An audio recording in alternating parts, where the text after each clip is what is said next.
Now we are going to start another lecture which is on structure and function of neurons. Neuron is basically called nerve cell.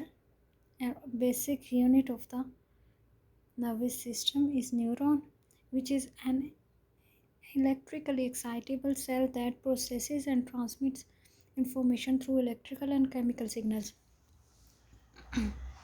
ये एक ऐसा cell होता है जो कि process करता है, ट्रांसमिट करता है इंफॉर्मेशन को इलेक्ट्रिकल और केमिकल सिग्नल्स जो आते हैं बॉडी से उनको ट्रांसमिट करता है। एफरेंट न्यूरॉन्स और इफरेंट न्यूरॉन्स जो होती हैं वो लेके जाती हैं, वापस लेके आती हैं इलेक्ट्रिकल सिग्नल्स को in the form of chemical और इलेक्ट्रिकल सिग्नल्स। इधर न्यूरोट्रांसमीटर्स होते हैं जो कि रिलीज़ करते हैं, ट्रिगर आउट करते हैं इन सिग्नलिंग की फॉर्मेशन में साइनेप्स के ऊपर इलेक्ट्रिकल एंड केमिकल जो सिग्नल्स होते हैं वो रिलीज़ आउट होते हैं, जिससे नर्वस सिस्टम में जो होते हैं मैसेजेस पास आउट होते हैं। The brain and spinal cord are made up of many cells. जो ब्रेन है वो स्पाइनल कॉर्ड जो होता है वो बहुत सारे सेल्स पे बना होता है, जिनको हम न्यूरॉन्स या ग्लायल सेल्स भी कहते हैं। ग्लायल सेल्स या फिर न्यूरॉन्स कहते हैं, ठीक है। न्यूरॉन्स जो ब्रेन जो होता है वो न्यूरॉन्स है और स्पाइनल कॉर्ड में भी ग्लायल सेल्स मौजूद होते हैं और न्यूरॉन सेल्स भी मौजूद होते हैं। There are about 100 billion neurons in the brain के अंदर बहुत सारे बिलियंस ऑफ न्यूरॉन सेल्स होते हैं। There are many more glial cells that they provide support functions for the neurons and are far numerous than neurons। Glial cells जो होते हैं वो बहुत ज़्यादा होते हैं जो सपोर्ट करते हैं किसको, न्यूरॉन्स जो obviously as we already studied that 100 billion neurons होते हैं जिनको सपोर्ट करने के लिए ग्लायल सेल्स भी मौजूद होते हैं। These signals between neurons occur via synapses। Synapses की हेल्प आउट से जो होता है ये सिग्नल्स कंडक्ट होते हैं specialised connections between the other cells. Synapse जो होते हैं वो क्या होते हैं, basically these are the connection between the other sales.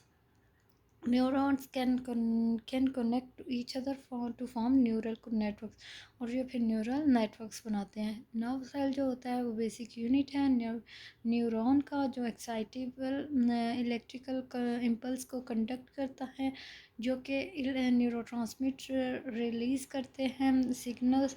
उसके थ्रू मैसेज जो होता है ये इफरेंट और एफरेंट के थ्रू मैसेजेस कंडक्ट होते हैं स्पाइनल कॉर्ड, और जो नर्व ब्रेन होते हैं वो ग्लायल और न्यूरॉन सेल से बने होते हैं, और 100 बिलियन जो होते हैं वो न्यूरॉन सेल्स मौजूद होते हैं न्यूरॉन ब्रेन के अंदर। ग्लायल सेल्स भी इनको हेल्प आउट करते हैं, वो बहुत सारे मौजूद होते हैं, और न्यूरॉन्स जो होते हैं वो साइनेप्स के थ्रू जो होते हैं वो इलेक्ट्रिकल कंडक्शन करते हैं, और जो न्यूरॉन्स होते हैं वो नेटवर्क की फॉर्म में अरेंज होते हैं। 100 बिलियन जो है वो हमारे पास न्यूरॉन्स हैं, और 3 पाउंड हमारा ब्रेन का वेट है एडल्ट की अगर हम बात करें तो, और 25% जो है वो हम यूज़ करते हैं या बॉडी यूज़ करती है। अच्छा, neurons are highly specialised for processing and transmission of the cellular signals. Neurons जो होते हैं वो क्या करते हैं कि सिग्नल्स देते हैं, सेलुलर सिग्नल्स देते हैं वर्कआउट करने के लिए, मेमोरी के लिए, वॉक के लिए, इनवॉलेंट्री और वॉलेंट्री एक्शंस के लिए न्यूरॉन्स जो होते हैं वो मैसेजेस कंडक्ट करवाते हैं अपनी नर्व इम्पल्सिस जो होती हैं वो कंडक्ट करवाते हैं इफरेंट और एफरेंट न्यूरॉन्स के थ्रू। अच्छा, given their diversity of functions performed in different parts of the nervous system, there is an expected a wide variety in their shape, size and electrical properties। बहुत सारी variety होती है। जैसे अगर हम motor neurons और sensory neuron का बात करें तो ये अपोजिट वे में इम्पल्स कंडक्शन में हेल्प आउट करती हैं, लेकिन इनकी प्रॉपर्टी क्या है वो डिफरेंट है। For instance the Soma of the neuron can very from 4 to 100 micrometres in diameter. जो सोमा सेल्स होते हैं वो क्या करते हैं, 4 से लेके 100 माइक्रोमीटर्स डायामीटर इनका साइज़ वेरी करता है, या डायामीटर जो होता है वो वेरी करता है। न्यूरॉन्स एक तो मैसेजेस को कंडक्ट करने में और प्रोसेस करने में, सिग्नल्स को हेल्प आउट करता है, उसके अलावा इलेक्ट्रोकेमिकल प्रॉपर्टीज़ को हर साइज़ को मेंटेन करने में, ये सारे फंक्शंस जो होते हैं ये परफॉर्म करता है। नर्वस सिस्टम में ये मेंटेन होता है। फॉर दिस इंस्टेंस जो 4 से लेके 100 डायमीटर्स क्या होता है, सोमा सेल का वेट होता है। Soma is the body of the neuron. Soma क्या है, असल में बॉडी ऑफ द न्यूरॉन है। न्यूरॉन जो है वो सोमा से बना हुआ है। As it is contains nucleus, soma के अंदर न्यूक्लियस होता है। Most protein synthesis occurs here, और यहाँ पे प्रोटीन की साइंथिसिस होती है न्यूक्लियस के अंदर। As we have told in previous classes, neuron जो हमारा न्यूक्लियस होता है उसके अंदर हमारी प्रोटीन की साइंथिसिस होती है, ट्रांसक्रिप्शन ट्रांसलेशन प्रोसेस इसके थ्रू, जो कि एक प्रोसेस है प्रोटीन की manufacturing from the amino acid to the transcription, which are the building blocks of the proteins. The nucleus can range from 3 to 18 micrometres in diameter. जो न्यूक्लियस होता है उसका वेट होता है 3 से 18 तक माइक्रोमीटर उसका weight. Basic unit of function of neurons जो है, all the 3 functions receive signal, एक तो रिसीव करता है सिग्नल को, इंटीग्रेट करता है, उनको ट्रांसलेट करता है और कम्युनिकेट करता है टू टारगेट सेल तक। पहले रिसीव करेगा, फिर इंटीग्रेट करेगा, फिर उसको कम्युनिकेट करेगा। These neuronal functions are reflected in the anatomy of neuron. Neuron के अंदर ये हमें देखने को मिलते हैं। 3 बेसिक फंक्शंस हैं। 3 से 18 माइक्रोमीटर डायामीटर होता है न्यूक्लियस का। सोमा के अंदर या बॉडी के अंदर न्यूक्लियस मौजूद होता है जिसके अंदर प्रोटीन साइंथिसिस होती है। और जो न्यूरोनल फंक्शंस हैं ये इसके 3 हैं, रिसीव करना, ट्रांसमिट इंटीग्रेट करना और कम्युनिकेट करना सिग्नल्स को। नेक्स्ट है हमारे पास एनाटॉमी ऑफ न्यूरॉन। अगर हम एनाटॉमी ऑफ न्यूरॉन की बात करें, यानी एनाटॉमी मीन्स उसके स्ट्रक्चर की बात करें हम, तो neurons like all other cells have a cell body called soma. Soma cells उसको कहते हैं, या सोमा उसको कहते हैं, या सेल बॉडी को, ठीक है, या सेल बॉडी भी कह सकते हैं। The nucleus of the neuron is found in the Soma. Neurons need to produce a lot of proteins, and most neuronal proteins are synthesized in the soma cell. Soma cell के अंदर obviously protein produce होती है, various processes, appendages and protrusions extend from the cell body. These include many short branching processes known as dendrites, and separate process that is typically longer than the dendrites is known as axon. Axon जो होता है वो longer होती है processing मतलब शाखें निकल रही हैं, और जो शॉर्टर होती हैं उसको हम डेंड्राइट्स कहते हैं, और लॉन्गर वन को हम एक्सॉन कहते हैं। लॉन्गर वन मौजूद होती है सेल बॉडी के साथ, न्यूक्लियस बॉडी के साथ भी कह सकते हैं। और एनाटॉमी में अगर हम देखें तो जो सोमा होता है उसके अंदर न्यूक्लियस मौजूद होता है, सेल बॉडी के अंदर न्यूक्लियस मौजूद होता है जिसके अंदर मोस्ट प्रोटीन जो होती है वो ट्रांसलेट होती है। ओके, डेंड्राइट्स की अगर हम बात करें, शॉर्टर एक्सटेंशंस की बात करें, तो dendrites are equipped with spines. Dendrites के साथ स्पाइंस मौजूद होते हैं। तो first 2 neuronal functions, receiving and processing incoming information, generally take place in the dendrites of the cell body की डेंड्राइट्स के अंदर जो रिसीव होना, प्रोसेस होना इंफॉर्मेशन का, ये मौजूद होता है function. Incoming signals can be either excitatory, which means they tend to make the neuron fire, generate an electrical impulse. Excitatory जो होता है वो क्या होता है, generate करना है impulse, और inhibitory क्या होता है जिसमें हम क्या करते हैं, tend to keep the neuron from firing. अच्छा, इसमें क्या होता है कि stop out करना, रोकना न्यूरॉन को, सिग्नल जो आ रहा होता है उसको रोकना, इनहिबिट करना। Most neurons receive many input signals throughout their dendritic trees. बहुत सारे जो होते हैं वो डेंड्राइटिक ट्री के थ्रू सिग्नल रिसीव करते हैं। सिंगल न्यूरॉन में है more than one set of dendrites. Single neuron जो होता है उसके अंदर बहुत सारे डेंड्राइट्स मौजूद होते हैं। सिंगल जो न्यूरॉन होता है उसके अंदर बहुत सारे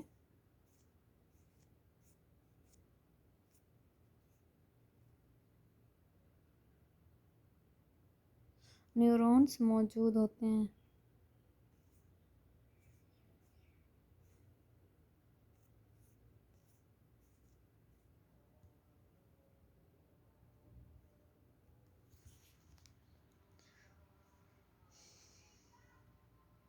Most a single neuron may have more than one set of dendrites, and many receive many thousands of input signals. Whether or not a neuron is excitatory into firing an impulse depends on the sum of the excitatory and inhibitory signals it receives. If the neuron does end up firing, the neuron nerve impulse or action potential is conducted down the axon.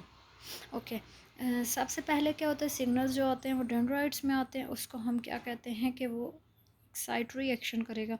लेकिन कभी कभी ऐसे होता है कि firing करता है, मतलब एंड अप करता है इम्पल्स को, इनहिबिटरी एक्शन हो गया। बट जब इनहिबिटरी एक्शन लीड करता है फिर से दोबारा स्टार्ट अप होने को, उसको हम क्या कहते हैं, एक्शन पोटेंशियल अगेन रीगेन हुआ है, उसको हम एक्शन पोटेंशियल कहते हैं।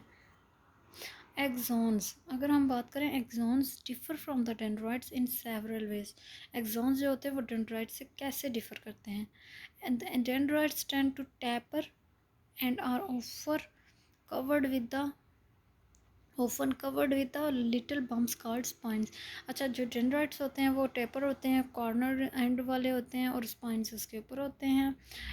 और इन कंट्रास्ट अगर हम एक्सॉन की बात करें तो फिर क्या है, this is same diameter for most of its length and doesn't have spines. इसके अंदर स्पाइंस नहीं होते, कंटेंट नुकीले नहीं होते, नोकदार इनके एंड्स नहीं होते, और इनका डायमीटर उसी तरह ही रहता है। एक्सॉन्स जो होते हैं वो क्या करते हैं,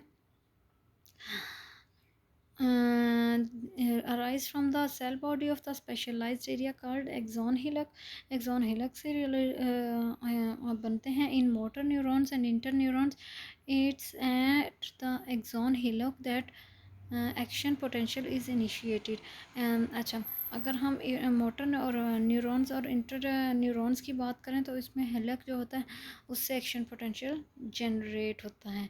मोटर न्यूरॉन्स के अंदर एक्शन पोटेंशियल जो है वो एक्सॉन हीलिक के ऊपर इनिशिएट होगा, पोटेंशियल जनरेट होगा। एक्सॉन जो है वो स्पेशल एरिया या जिधर से एक्सॉन अराइज करता है उसको हम एक्सॉन हीलिक कहते हैं।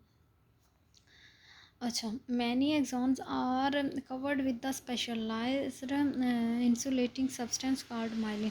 अच्छा, एक्सॉन्स के ऊपर जो होता है वो माइलिन शीट होती है, ये माइलिन होता है, कवरिंग होती है, विच हेल्प्स हम to convey the nerve impulse rapidly, जिससे नर्व इम्पल्स जो होती है वो रैपिडली मूव आउट होती है या पास आउट होती है। Myelin is never found on dendrites. Myelin जो होती है वो डेंड्राइट्स के ऊपर नहीं होती। माइलिन जो होती है वो डेंड्राइट्स के ऊपर नहीं होती, जिस कवरिंग शीथ नहीं होती। अच्छा, towards its end the axon splits up into many branches. जो एक्सॉन है वो स्प्लिट करता है मैनी ब्रांचेस में and develops bulbous swelling called axon. अच्छा, इसकी जो होती है एक्सॉन की बॉडी की जो स्प्लिटिंग होती है उसको हम एक्सॉन ही कहते हैं, एक्सॉन टर्मिनल्स कहते हैं या नर्व टर्मिनल्स कहते हैं। This terminals are make connections to the target cells. जो ब्रेकआउट होता है दो पीसेस में, मतलब दो उसकी शाखें बन जाती हैं, उनको हम नर्व टर्मिनल्स कहते हैं, जो कि टारगेट सेल्स का कनेक्शन में हेल्प आउट करता है। एक्सॉन बॉडी सेल बॉडी जो होती है वो राइज करती है एक्सॉन हेलिक्स से। एक्सॉन हेलिक्स जो होता है वो एक्शन पोटेंशियल जनरेट करने के लिए हेल्प आउट करता है, और उसके ऊपर माइलिन शीथ होती है। माइलिन शीथ जो होती है वो हेल्प करती है easy nerve impulse carry on करने में हेल्प आउट करती है।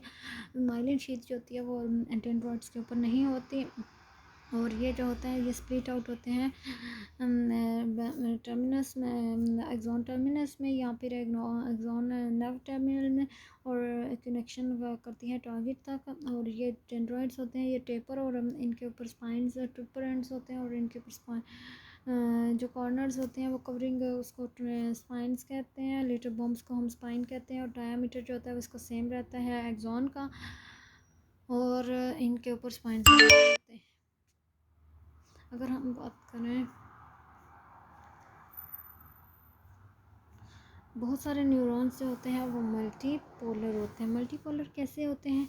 Most neurons have several processes, इसके बहुत सारे प्रोसेसेस होते हैं, मतलब बहुत सारी शाखाएं होती हैं, और इसको हम मल्टीपोलर कहते हैं। स्पेशल काइंड्स ऑफ न्यूरॉन्स जो हैं वो however may have a different structure. Thus, the neuron that conduct sensory signals from the receptors to CNS have only one process that divides close to the cell body. अच्छा, जो लेके जाती है sensory cell receptor, sensory body जो receptor को लेके जाती है, सिग्नल को लेके जाती है, उसका स्पेशल काइंड ऑफ न्यूरॉन उसको कहते हैं। और स्पेशल टाइप होता है। वन ब्रांच कंडक्ट इम्पल्स, एक ब्रांच वो कंडक्ट करती है इम्पल्स को from receptor towards the Soma, receptor से सोमा तक लेके जाती है। The other conduct impulse from towards the Soma, और जो टूवर्ड्स द CNS, एक जो टाइप है वो लेके जाती है इफ्रंट इसको कहते हैं, और एक जो होती है वो लेके आती है एफरेंट कहलाती है। CNS तक एक लेके जाती है, और एक जो होती है इफेक्टेड बॉडी या सोमा सेल्स तक लेके जाती है। That was all.